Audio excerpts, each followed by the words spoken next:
Wow. Just wow. I just got done watching the first episode of season 2 of the Iron Fist, the Fury of Iron Fist, and bro, Davos, you are tripping, bro. You are tripping. Now, don't get me wrong. I understand why Davos is doing what he's doing because he genuinely believes that the fist belongs to him, and he solely blames Danny for the disappearance of Kunlun. Kunlun, and it makes perfect sense. His father's gone. Everything that he's ever loved and known for is gone. So now he's just trying to make, do with where he is at now, not where he is with now in New York. Even though he said himself, and I quote, "Every time I take a breath in New York, I feel like I'm putting poison in my lungs." Because this was in that quote, in that little reference right there, I just said it's from the scene where he comes in after Joy, after she saw Danny and Ward, and she got what she wanted, at least from Danny's point, I believe. She was just sitting there, just drinking some champagne, I guess, or whatever. And Dallas asked her, "Are you wavering?" And she asked him how the deal go with Mr. Yang. He said, "Look, Mr. Yang upped the price, for whatever their deal was a part of." And he wasn't happy about it. And that's when he said, every time he brings some air in New York, he feels like he's filling his poison, his lungs with poison. And so that just goes to show that Dallas is just dead set on getting that damn fist. Because he really, really, really feels like he is the genuine heirloom to the Iron Fist. And he obviously feels like he was traded up, or I should just say he was pigeonholed or ostracized by his own father and giving it to an outsider. Even when you saw it when they had their little alone talk, their private conversation, Danny and Davos, he said, "Listen, if it wasn't for my damn father, you wouldn't even be the Iron Fist." And then he said, "Look, that's not true, and you know it." And then even Danny was like, "Look, man, I didn't want. Look, They burned this onto me, and it's my duty to carry the Iron Fist." And so really, it's not like Danny really had a choice. These monks took him in when he had nothing, so it's really not his fault. And I think Davos just has to let that go somehow. But I think again, like I said before in the beginning, I understand because his home is gone. So if Danny had been there to protect it, this wouldn't be happening. But things happen. He even called Colleen a whore, and Danny was like, "Look, if you call Colleen a whore one more time, if you disrespect Colleen one more time, I will break you." That's why I'm really looking forward to this season as it keeps going on and on and on. And then also, we see Danny on his new job moving furniture and things like that. And he has a new friend named Albert, and then Danny learns that Albert actually almost joined one of the rival gangs and called the Hatchets when he was 12. But when he saw his friend get killed, get recruited by the Hatchets, that sent him on the straight and narrow, which is a great thing. But then that also references what Danny did at the very beginning of the episode, and that's when he stopped an armored truck that was being taken by the Golden Tigers. And then also linked to that were these little punks, these little kid recruits for the Golden Tigers, and they're just pretty much getting their protection racket money from Frank Chow. I'm sorry, Frank Choi. Now Frank Choi is the cousin of another Choi, who the Golden Tigers are actually looking for. He's actually in hiding from the Golden Tigers, as Frank Choi, his cousin, said, because there was a big showdown on Colleen and Danny's date night at his restaurant, and so a lot of tie-in right there. And I feel like Danny may use Albert to, find more and more information on how to stop the Golden Tigers and the Hatchets triad war. At least that's what I'm theorizing. I mean, that'd be the best way. That would be the best thing to do.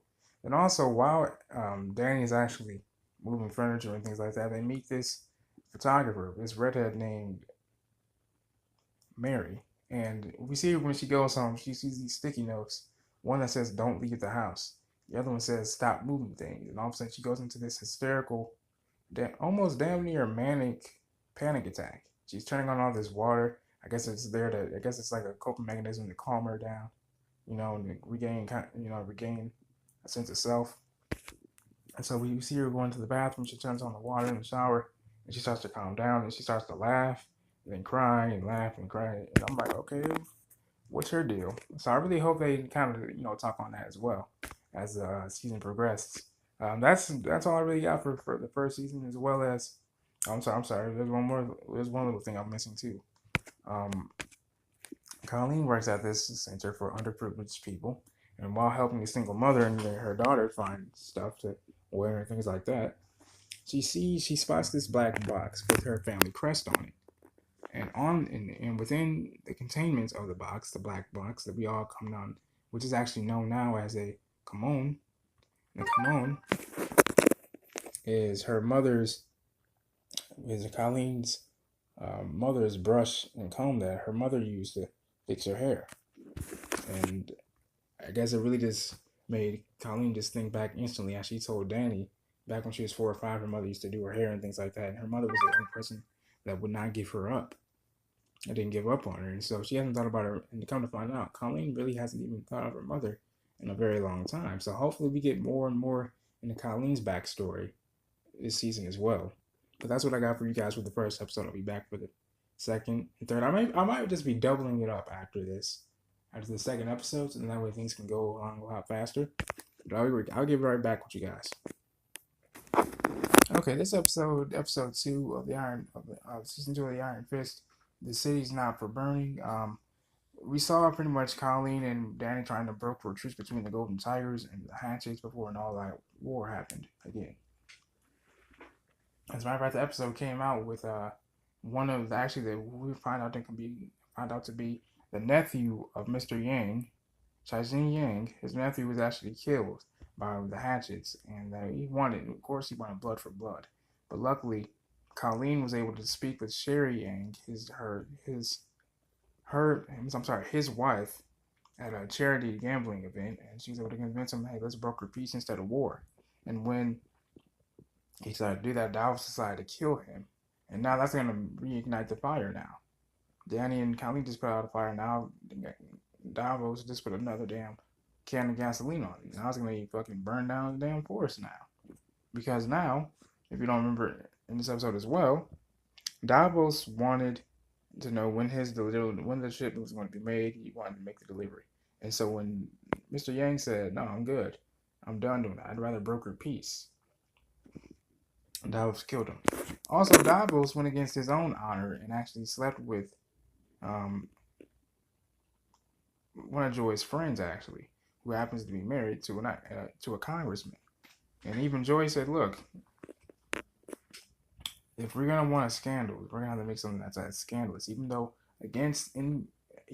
in spite of Davos rejecting it, he actually gave into it. And I guess if you don't remember, one of the things that people, what those monks do is they forsake themselves for ever having sex or anything of that nature. So that was his first time, I guess. So, but that was only for the sake of getting that bowl, that precious treasure. I guess belongs to Kunlun, maybe, possibly. That's what I believe. And Joy set all that up. And that was, oh man, that was crazy. So Maria, she dug herself a hole for that one, most definitely. Colleen was also able to get to those kids. A guy by the name of BB, who actually got bitch slapped by his friend, leader of the small hatchet subsets, Rhino. She said, look, Bayard is right there for you guys anytime. So I guess now BB is going to be a known associate for Colleen to somehow stop everything from happening. But now that Mr. Yang is dead, that's not going to happen. Also, I want to talk about what the fuck is Mary's deal? Now, see, that's what I was thinking at the beginning of the same episode, ever since I seen her from the first episode. But now it turns out that I think she must have some split personality, because we've seen those posted notes a couple times. And the last one we saw at the very end of this episode, it said, stay away from Danny Brand. I'm thinking maybe she's writing those notes to remind herself, okay, don't do this, don't do that. Or maybe it's Davos, I don't know, because we saw her on her table a bunch of pictures of Danny and Colleen, as if she's some kind of spy or something.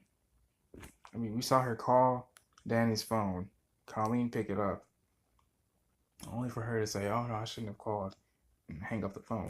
What the hell is her deal? Is she a spy working for Davos? What's going on here? Or she just have some intense infatuation with Danny? Something's gotta give here. I really want to know what the hell is going on here. That's all I really got for episode 2, though. Be right back.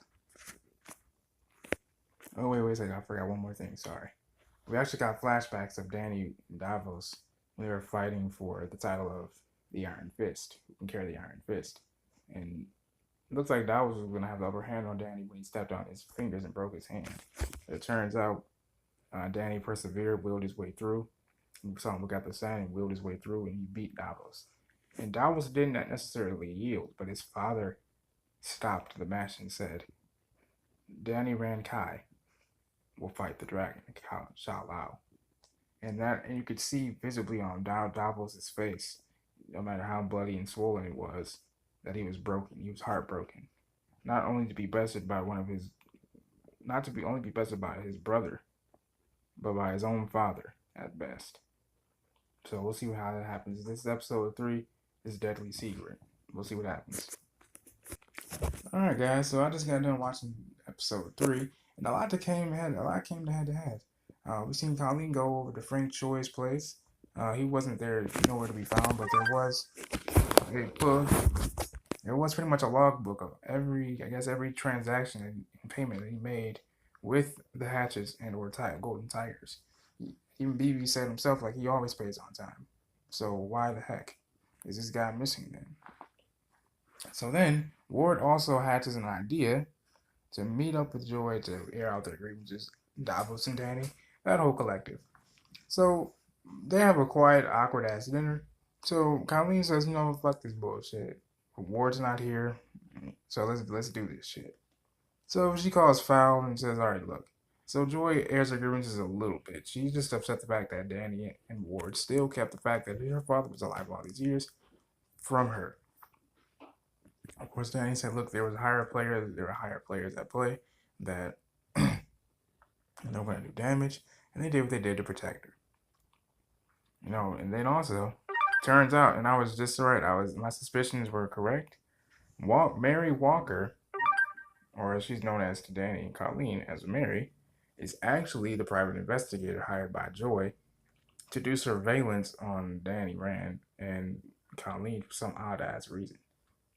The only thing that they referenced was they had a prior engagement, but during the time in which Davos and Joy were over at Danny and Colleen's place, Davos went to take a little bit of a reaver in the bathroom. He comes back and he sees Danny's surveillance photos.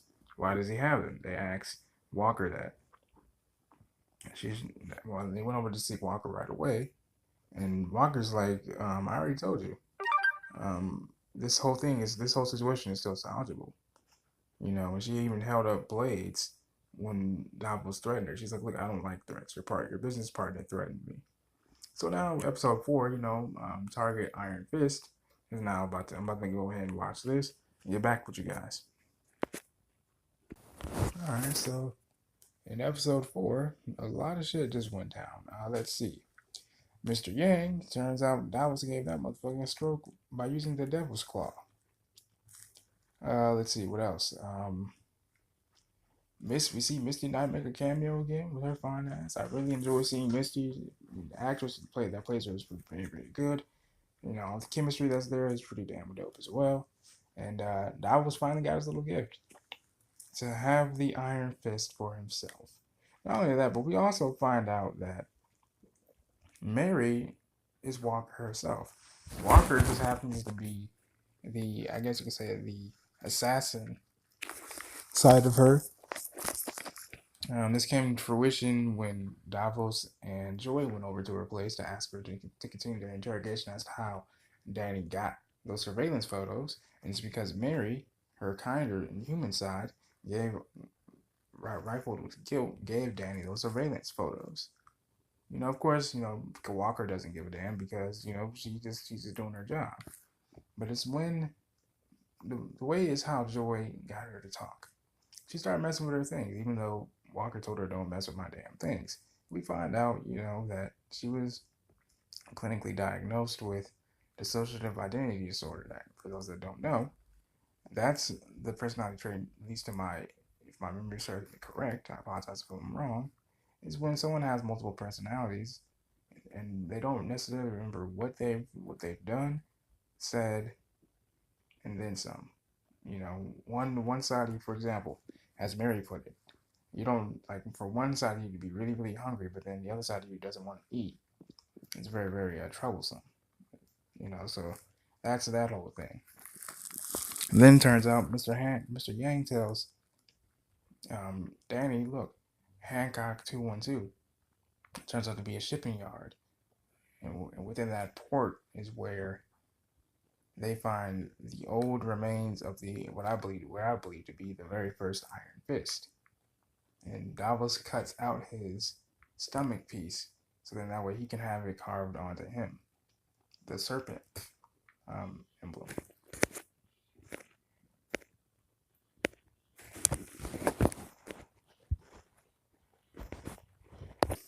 Also, we also get the first intro. I guess you could say we also get the Crane sisters make their first ever cameo, and I gotta say, man, they're pretty. They're all pretty attractive. They are pretty. We have that. None of them has said a lick of words yet, but I'm pretty sure in the next episode, episode 5, we'll finally get that. So we'll see what happens with that. Also, Joy completely just cut. She wants nothing to do with Ward. Ward bought the small company in New Jersey that she was negotiating with Sofia Rios with her organics for the Talanomics, I can believe is what it's called. I apologize again if that's mispronounced. And she didn't like that because she wanted to have something of her own. She wanted to do it on her own, independence. So she pretty much just cut Ward the fuck off completely. So we'll see how that goes. I'll get right back with you guys in episode 5. Alright, guys, so I'm watching episode 5, The Heart of the Dragon, and we see Davos pretty much go to like this old abandoned construction yard where he practices. He pretty much just tries out his new Iron Fist. It glows red. He actually rescues Frank Choi from a member of the Golden Dragons, like a treat, like a bit of a little group of triads from pretty much getting ready to hurt him pretty bad. He then gets an address from Choi to go to Didmus and 18th Street, where there's a party and where the rest of the Golden Tigers are. He pretty much annihilates them. Gets information on where big shipments are because he lets one of them live. Because he wants to pretty much annihilate all criminals, not just the triads. And then also, we learn that pretty much Mary is just about her papers. She literally bought Joy the video of that when she got Danny up on the bench, drugged up. She woke him up with some adrenaline, I believe, and she even gave Joy some advice. Davos is not a person that you like to be, that you should not be around. You should watch your back around. He's dangerous, plain and simple. And then we then get a flashback of Davos when Davos and Danny were actually kids. They were talking about what they were gonna be, and giving each other hypotheticals. Like Danny asked Davos, "If I was the hand, would you kill me?" And Davos was like, "Wait, no, of course not. We're brothers." And then prior, Davos and Danny's mother said, "Of course not, Davos, because you are the immortal Iron Fist, and you will do whatever you can to stop the hand." And then we learned that after pretty much Misty Knight, she's put on the case to find Danny as well. They're checking baristas, trying to see if they can get leads on it. They couldn't. We find out that Danny found his way over to where Rhino and those little low subsets of, I guess you could say the hatches are. They're trying to get money for, pretty much capturing Danny. Danny tries to summon the Iron Fist to let himself go, but it's not there because Davos pretty much took it, or at least for the time being. And so anyway, back to Davos' story. We get another flashback of when he lost. His mother pretty much cleaning his wounds, pretty much reciting some possible excuses like the sun blinded me. Danny used to trick to win. Father called the fight. I never yielded. All the excuses for your failures. And Davos' mother prior pretty much cut him off and just disowned him. And I can understand how that can affect a person like Davos. That pretty much hurt his feelings for his own mother to disown him because he lost his birthright to an outsider. I mean, that would hurt him. That has to hurt a man severely. I know it would hurt me for damn sure if my mom just disowned me if I lost a fight in front of her, especially if that's his birthright. Now I can honestly say that I honestly completely understand Davos's perspective and why he does what he does to avenge his mother's, to take away the shame that he caused his mother by losing his birthright to an outsider. So we'll see what happens. Alright, guys, so I just got done watching episode 5, and a lot of shit came into fruition. Danny got his ass beat, like I mentioned before, and then after that, BB led Colleen and Misty to his location, where he was treated by Bethany and Ward's side piece. And we hear Ward for the first time, talk about his experiences in NA and all the AIDS counseling. And he told them that he heard all these people's stories, and he said, "Look, brother, I've seen that. I've met that dragon. I felt that dragon. And then that's when we learn that Joy, after Walker starts to lay the smack down on Misty and Colleen at Joy's place because they had to go pick her up because, Ward was worried that Davos would try to do something to her. They take her back to Colleen and Danny's place, and that's where Joy says, I knew he was gonna take from me from the very beginning, and I wanted him to. I wanted to hurt you, and he's not done yet, and I'm glad he did. But then also, you get another flashback about Davos' life before he left for New York to go find Danny to bring him back to Kunlun. And his daughter, and he told his mother, like, "Look, Mom, this is your last chance to say something to me before you may not see me again. I may not come back here." And just before his mother was getting ready to go to the door and say something, he left. Now I'm about to watch episode 6, The Dragon Dies at Dawn. I'll get right back with you guys. Okay, so a lot of shit happened today in this episode here. Walker turns out, decides to help. Get to help. Sorry, I almost said Gary. Walker decides to help Danny get Davos and meet up at his place. And a little bit of a scuffle happens. Davos breaks Danny's leg. Walker turns back into Mary. And tells Danny, "Look, I can't let her take me to the cabin. I can't allow her to help you with Davos or anything like that," which I think is fucked up because now that's fucking up the plan. Misty and Colleen take on the Crane sisters. They whoop their asses. I'm sorry. I'll say this: Crane sisters put up a valiant fight, but they had no chance against them. They went really, really well. And Colleen asked the Crane sisters, "Are you able to reverse the ritual that Davos did?" She's like, "Yeah. All we need is just the blood, the ink. We got the ink. All we need is Davos and the damn tattoo, and pretty much everything can be reversed."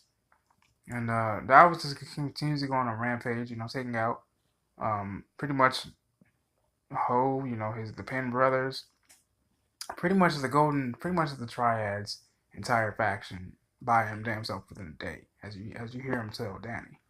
Even Sherry Yang, she was surprised and she couldn't believe it. She said, "Look, as my husband would say, blood for blood." So now she's gunning for Davos too. And Danny tried to reason with Davos, that didn't really go so well because he was too far gone. Another thing as well, I was actually pretty excited to see Ward and Joey actually talk it out, but she's too far gone. She doesn't want anything to do with Ward. Even after Ward spilled his heart out and told her like how the abuse that he endured by their own father when that wasn't enough. So we'll see what happens. I'm on the verge of seeing episode 7. I'll get back with you guys. Okay, so in this episode.